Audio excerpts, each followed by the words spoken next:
Hello, my name is Hannah Greenelsh, and I will be presenting on 18th century female artists. Here are some 18th century art history facts. Queen Charlotte of England, Marie Antoinette of France, and Maria Carolina of Naples commissioned women artists like Angelica Kauffman, Adelaide Labille Gouillard, and Elizabeth Vigée Lebrun for many artistic projects to produce conceptions of royal femininity that united the public and private roles the queens had to fulfill. The projects were meant to boost the queen's popularity in court. One female artist was Angelica Kauffman, a Swiss painter in the neoclassical era dating from 1741 to 1807. The neoclassical era reflected a desire to return to classical art from ancient Greece and Rome, where order and reason were in line with European art of Enlightenment. One example is Cupid and Psyche by Antonio Canova. Angelica Kauffman was one of the founding members of the Royal Academy of Arts. She was one of London's most sought-after portraitists. She was trained originally by her father, Johann Joseph Kauffmann, a Swiss muralist. During the 1760s, she traveled through Switzerland, Austria, and Italy as her father's assistant. Through her travels, she was able to see and copy classical and Renaissance works and meet leaders of the neoclassicism movement. She earned a reputation as a portrait painter while on extended stay in Italy.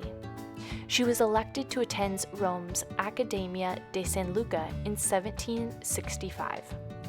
Then, when she moved to London the next year, she earned immediate success as an artist and regularly exhibited at the Royal Academy of Arts. The Royal Academy of Arts was one of the most significant professional art societies in Europe. It ran schools of instruction, held semi-annual and annual exhibits, provided a place where artists could display their work, and young artists could be connected to patrons. The Royal Academy was founded in Britain in 1768 and functioned initially as a school for teaching drawing, painting, and sculpture to young artists. It was started by Sir William Chambers when he went to King George III with a petition signed by 36 artists seeking permission to, quote, establish a society for promoting the arts of design, an annual exhibit, and a school of design. The first members were a multicultural group featuring Italians, French, Swiss, and Americans, and even two women, Mary Moser and Angelica Kauffman. But it took 168 years before another woman, Laura Knight, was accepted in 1936.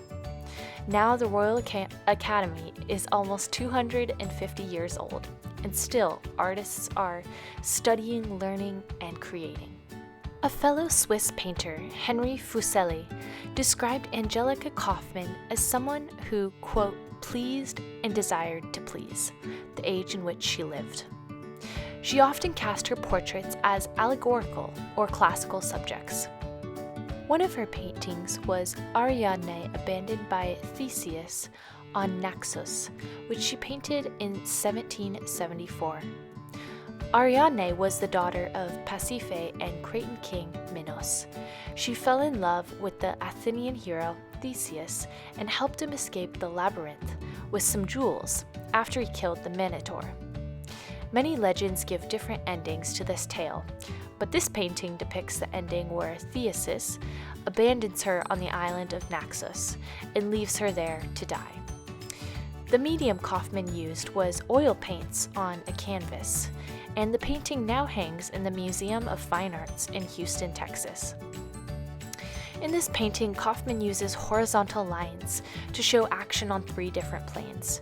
She cuts one plane as the sky, which is light pink and beige. Then the plane below is the sea, where we see a dark ship in the left-hand corner, possibly Theseus is sailing away. In the third plane, land is shown through the huge rock behind Ariadne and some plant life surrounding her. Ariadne is sitting on a futon with a bright red blanket covering it. She's highlighted and seems to be almost glowing in contrast to the dark background. Her outstretched arm is almost pushing away the ship in the distance, as if she is saying, "I can't live without you." Yet her face is in a shadow with her other arm covering part of it. She looks like she is in despair. Kaufman paints Ariadne's dress as an off-white and kind of angelic. The top scarf is woven with gold and is almost sheer. The jewels in the box to the right could signify the jeweled crown that Ariadne gave to Theseus to light his way out of the labyrinth. Overall, I think Angelica Kaufman wanted to show the emotion that Ariadne might have felt while her lover left. Another female artist from the 18th century was Anna Dorothea Thurbusch. She was a German painter from the Rococo era in 1721 to 1782. The Rococo era was characterized by whimsical, elaborately decorative style of art. An example of this style is seen in this painting titled A Young Girl Reading by Jean Honoré Fragonard. Anna Dorothea Thurbusch was born in Berlin as the daughter of Berlin portrait painter Georg Lewinsky. Her father also taught her to paint. She became known as Wunderkinder, which is German for miracle child of painting. When Thurbusch married, she gave up painting until around 1760. Then she abandoned her family to return to painting in 1761 in the Stuttgart court of Duke Karl Eugen. She became an honorary member of the Stuttgart Academy of Arts. In 1765, she went to Paris to display her work at the French Royal Academy of Painting and Sculpture. The Royal Academy of Painting and Sculpture was located in Paris. Women could submit their work to the Academy's official salons, where juries would pick out the best to be shown at the annual exhibit, but few were granted the status of academician. Only 9 women were elected members of the Academy. Then, in 1770, the number was cut to 4. Thurbusch painted Wilhelmine Encke, Countess Luchtenau, with oil paints on a canvas in 1776.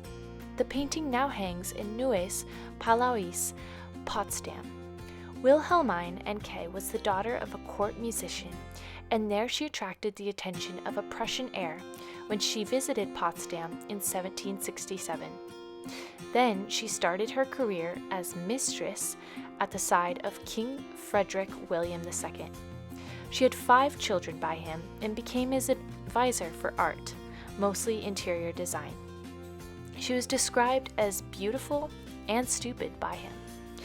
In this painting, we see mostly a lot of ruffles of pink and white feathers on Wilhelmine Encke's dress, showing the highly decorative style popular in the Rococo era. Her dress is a tinted red with some stripes of white and gold in parts. Then, if we look closely, we see her right nipple poking out of her dress, perhaps showing her status as a mistress.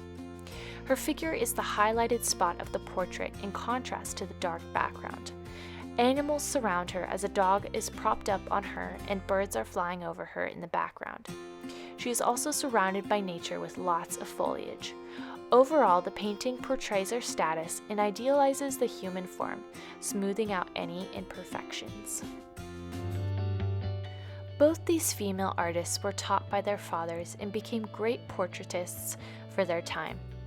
Female artists have not been as famous as males in the 18th century and even today. I wanted to bring this fact to light and showcase works by females. I hope you've been enlightened by this presentation. Thank you.